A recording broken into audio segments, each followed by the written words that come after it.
Baita vitória do Vasco de Pedro Emanuel em cima do Olímpia.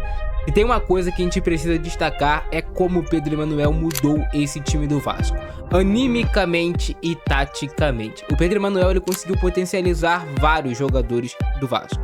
É claro que aquela derrota por 3-0 pro Santos vai doer bastante no torcedor, mas se tu pegar no contexto geral daquela partida também, o Vasco já havia sido superior ao Santos e hoje foi novamente superior ao seu adversário, como tem sido de costume, uma partida muito boa taticamente do Vasco. Podemos falar em um masterclass do Vasco hoje de Pedro Emanuel. E esse é aquele tipo de jogo que motiva o time para uma partida tão difícil como é contra o Palmeiras no final de semana.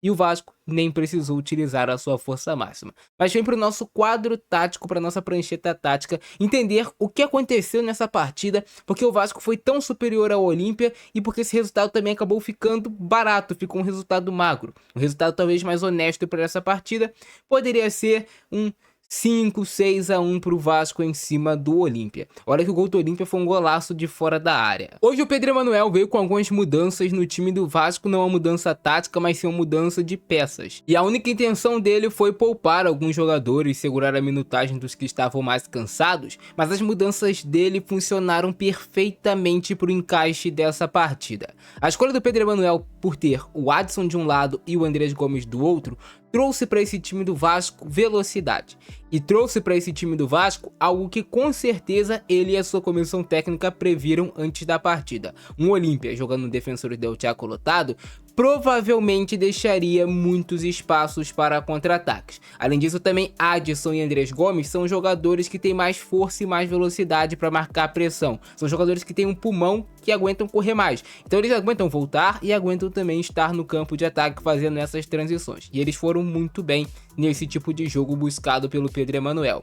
Outra coisa importante foi que ele escolheu o David como centroavante, porque o David é um jogador desses centroavantes do Vasco, o que tem mais força física para sustentar essa bola de costas e conseguir escorar para o time jogar de frente. Então em momentos que o Vasco estivesse em maior dificuldade contra o seu campo, a bola poderia entrar no David para ele sustentar esses contatos e fazer o pivô. E a escolha dele no meio de campo pelo Ramon Rick, eu acredito que foi para segurar um pouco sim a minutagem ali do Tietê, mas a escolha dele acabou dando muito certo, porque o Ramon Rick fez uma excelente partida, tanto na parte defensiva quanto na hora de recuperar essa bola e ligar os contra-ataques e ligar essa transição rápida para o time do Vasco.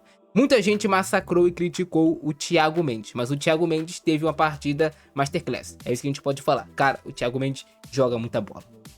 Ele é muito diferenciado, não é somente pelo gol marcado, é a forma no qual o Thiago Mendes é um camisa 8 que organiza o time do Vasco como se fosse um camisa 5, como se fosse um 8, mas também funciona como se fosse um camisa 10. E tudo que o Pedro Emanuel orquestrou, inclusive dando pra gente ouvir ali naquela parada técnica, funcionou e aconteceu no time do Vasco, até mesmo do jogo contra o Santos, que é algo que ele treina, que eu vou mostrar pra vocês daqui a pouco esses segredinhos. Mas vamos lá. Então esse era o time do Vasco, jogando em um clássico 4-3-3, com tripé de volante, com Barros sendo esse camisa 5 que entrava para fazer uma linha de 5 atrás, se precisasse, para dar mais liberdade para os saltos do Cuesta, dar mais liberdade para os saltos também dos laterais, na hora de fazer a marcação. Então o Barros tinha essa função de proteger esse funil, essa entrada da área do Vasco. O Barros fez um jogo bom.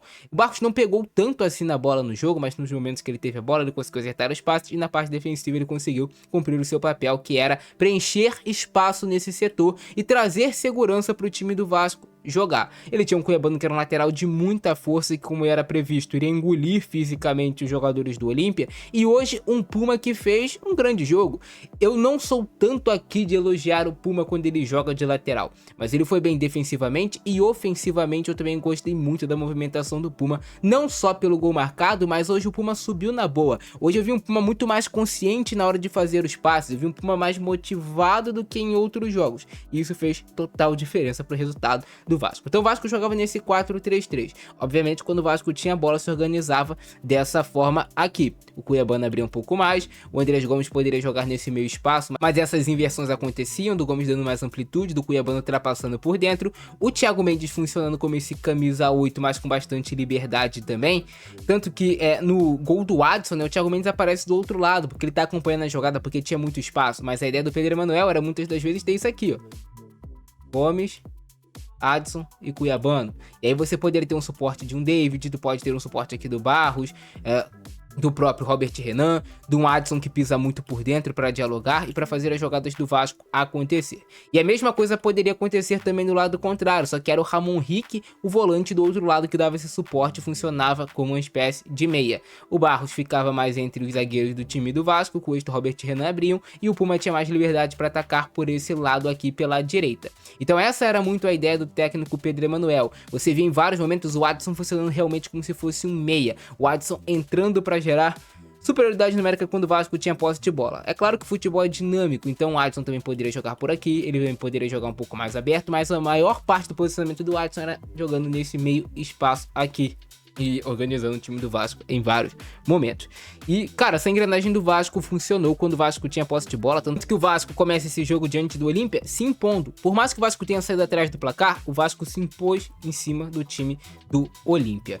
Já o Vasco, quando não tinha posse de bola, a organização era em um clássico também 4-3-3. E você viu isso muito claro, mas depois o Pedro Emanuel acabou consertando, porque o Vasco marcava dessa forma aqui. Tinha o Rick avançando um pouco mais para encaixar a marcação, o Thiago Mendes também, o Barros ficava aqui. E tinha o Adson, o David e o Andrés Gomes marcando em uma linha mais alta, mas sem pressionar o portador da bola. O que acontecia? O Olímpia, o ponta entrava para dentro, o Cáceres, que era o lateral, dava mais amplitude, e um dos volantes jogava aqui mais por dentro. O Brian Romero, que é um centroavante de mobilidade dele, jogava por aqui. E acontecia sobrecargas nesse setor do meio de campo do time do Olímpia em vários momentos. Um dos laterais deles poderiam ficar para fazer uma saída de 3, ficava mais um volante flutuando por dentro, um dos pontas entrava para dentro e também tinha amplitude aqui, então muitas vezes ele tinha o embate contra o Puma Rodrigues, e esse na maior parte das vezes, era o posicionamento do time do Olímpia, que no começo até conseguiu encontrar alguns passes mais verticais e gerou algumas oportunidades de gol, mas depois o Vasco conseguiu controlar muito bem. Mas o que faz o Pedro Emanuel na parada técnica? Ele vendo que essa bola estava entrando muito pro Cáceres, que o Andrés Gomes não estava conseguindo cortar a linha de passe, ele fala pro Andrés Gomes e pro Adson: baixa um pouco mais. Ele baixa um pouco mais esses dois jogadores do Vasco e o Vasco fica muito mais com o desenho de um 4-1-4-1 e não com esse 4-3-3. E assim o time do Olímpia começou a ter mais dificuldade, porque o Gomes alternava entre saltos um pouco mais altos e também baixar para já fechar aqui um possível embate contra o lateral do Olímpia, e o Cuiabano não ficava em desvantagem na hora de marcar. E assim o Vasco controlava a partida. O Vasco sai atrás do placar em um lance que, assim, cara, é do futebol. O jogador do Olímpia acerta um chutaço. O Olímpia conseguia ser perigoso quando tinha essa bola próximo desse bico da área e conseguia gerar cruzamentos. E aí o Olímpia brigava por essa bola no alto e conseguia vencer alguns duelos. Essa bola ia para escanteio e obrigava o Léo Jardim a fazer algumas defesas, deixava a zaga do Vasco um pouquinho apuros. E em um lance desse de escanteio eles conseguiram aproveitar um rebote e marcar um belo gol. Ele é indefensável. Não tem nem como a gente criticar o Léo Jardim, aquela bola de fato não tinha como você defender. E esse foi o desenho nesse determinado momento. Só que esse posicionamento ofensivo poderia deixar o Olímpia exposto atrás. Então tu vê o Vasco trabalhando com muita facilidade em transições rápidas. Inclusive no início do jogo o Vasco tem uma grandíssima oportunidade que o Andrés Gomes acaba desperdiçando. Uma bola lindamente enfiada pelo Ramon Rick, o Andrés Gomes acaba não conseguindo finalizar. Mas se ele finalizasse, o Vasco poderia ter saído na frente do placar. Eu venho falando que o Vasco do Pedro Emanuel é bem treinado, porque realmente é bem treinado. E esse primeiro gol do Vasco prova isso pra vocês. E o Vasco construindo o seu gol desde lá de trás. É interessante a gente analisar o posicionamento. O Vasco com esses 3 jogadores fazendo a saída de bola. O Léo Jardim hoje é um goleiro com o Pedro Emanuel que participa mais da construção do que em outros momentos dele pelo Vasco. E aí o posicionamento é interessante. O Adson por dentro, o Ramon Rick por dentro, o Thiago Mendes por dentro e o Barros também, que é um jogador por dentro. O Cuiabano consegue encontrar esse passe mais vertical no Ramon Rick e o Thiago Mendes já vem dar uma opção de passe aqui pro Ramon. O Thiago Mendes já vem se apresentar para jogar. Mas o Ramon Rick temporiza a jogada, gira, consegue ficar de frente, tem espaço para mapear e entender qual é a melhor possibilidade. Então ele busca essa bola no Andrés Gomes e aí acontece um terceiro homem, porque o Ramon Rick dá essa bola no Andrés e o Andrés escora de primeira, agora liberando completamente a jogada pro Thiago Mendes receber essa bola completamente de frente pro jogo. Belo toque do Andrés Gomes, diga-se de passagem, que faz o passe e não fica parado, ele se projeta. Interessante é o Puma lá em cima dando amplitude, enquanto o Adson fechando muito por dentro. O Adson em muitos momentos vinha a ser um jogador, um quarto homem do Vasco, nesse corredor central, para povoar bastante as jogadas. O David faz o movimento correto de ruptura para dar opção de passe para o Thiago Mendes e recebe essa bola no espaço. E aqui, cara, o David também foi muito bem, porque ele mesmo sem tocar na bola, ele consegue ajeitar o seu corpo. E aí, o que o Pedro Emanuel tinha pedido na parada técnica, né, cara? Que é esse cruzamento pra trás. E aí acontece, infiltração do Thiago Mendes, que acompanha a jogada desde lá do início, e esse pra mim é um dos pontos mais fortes do Thiago Mendes. Ele é um volante que faz muitos gols, que pisa bastante na área, e o David consegue devolver com a perna esquerda esse cruzamento pra trás, e o Thiago Mendes de primeira faz esse belo golaço pro Vasco. Que golaço do Vasco do Pedro Emanuel. Digo e repito, é um time bem treinado. Os resultados podem não estar acontecendo, perdeu de 3-0 pro Santos, mas é um time que sabe o que fazer com e sem a posse de bola. E o segundo gol do Vasco é em mais um cenário que se confirma o que eu expliquei pra vocês.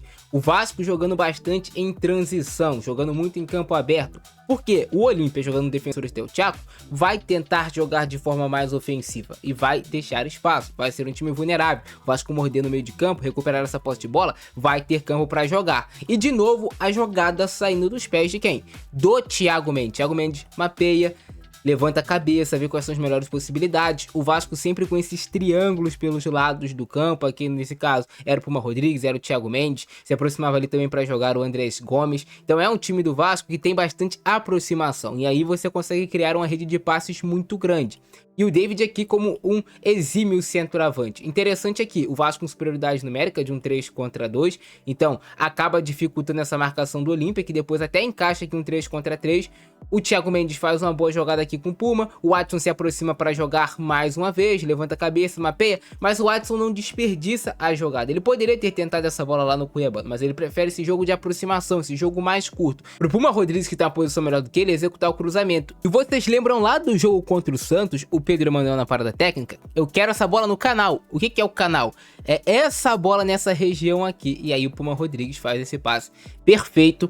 E cara, essa é uma das bolas, um dos cruzamentos mais perigosos. Porque se o zagueiro cortar, ele pode fazer o gol contra.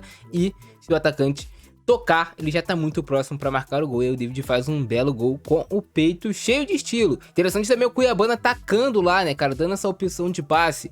Acaba não sendo gol do Cuiabano, mas mostra como era um Vasco com esse DNA ofensivo. Um Vasco para jogar futebol. E aí no início do segundo tempo, o Vasco perde várias oportunidades de gol. Poderia já ter matado o jogo muito antes. Vem matar só depois com mais uma vez o Thiago Mendes participando. Dessa vez saindo uma chapada do Watson, que é um detalhe assim que ninguém também vai perceber nesse gol. É o Tietê, cara. O Tietê ali jogando nesse meio espaço, fixando a marcação do jogador do Olímpia e não deixando ele saltar em cima do Adson para tirar o espaço da finalização, porque senão ia dar a opção de passe pro Tietê. E aí o Tietê acaba arrastando a marcação, gera ângulo, tempo e espaço para essa chapada do Adson, que é qualquer nota. Que golaço do Watson. E aí pra fechar o caixão, não podia ser de outro a não ser de Cláudio Spinelli. Mais uma vez nesse cenário, Vasco trabalhando em campo aberto, o Olímpia extremamente exposto, o Vasco tendo coragem de contra-atacar com bastante gente, o Adson mais uma vez participando, o Vasco com essas triangulações pelo lado do campo. Dessa vez era o Tietê, era o Adson e era o Puma Rodrigues. O Vasco jogando futebol, buscando colocar essa bola no chão. E aí o Puma foi muito bem mais uma vez, né? Que cruzamento do Puma Rodrigues. Esse aqui foi o famoso faz e me abraça. E aí o Spinelli ainda utiliza esse braço de afastamento do adversário para medir a distância. E aí o cabeceio acabou saindo muito bom, sem chance alguma de defesa do goleiro para fechar o caixão. 4-1 Vasco em cima do Olímpia, resultado mais do que merecido e acabou ficando barato pelas chances de gol que o Vasco perdeu. Era um jogo pro Vasco golear demais. Agora, é manter os pés no chão, bastante humildade e com certeza, se o Vasco jogar como jogou hoje, como vem jogando, colocando a sua ideia de jogo em prática, tem chances sim de sair vencedor lá do Allianz Parque. Não se surpreenda se isso acontecer.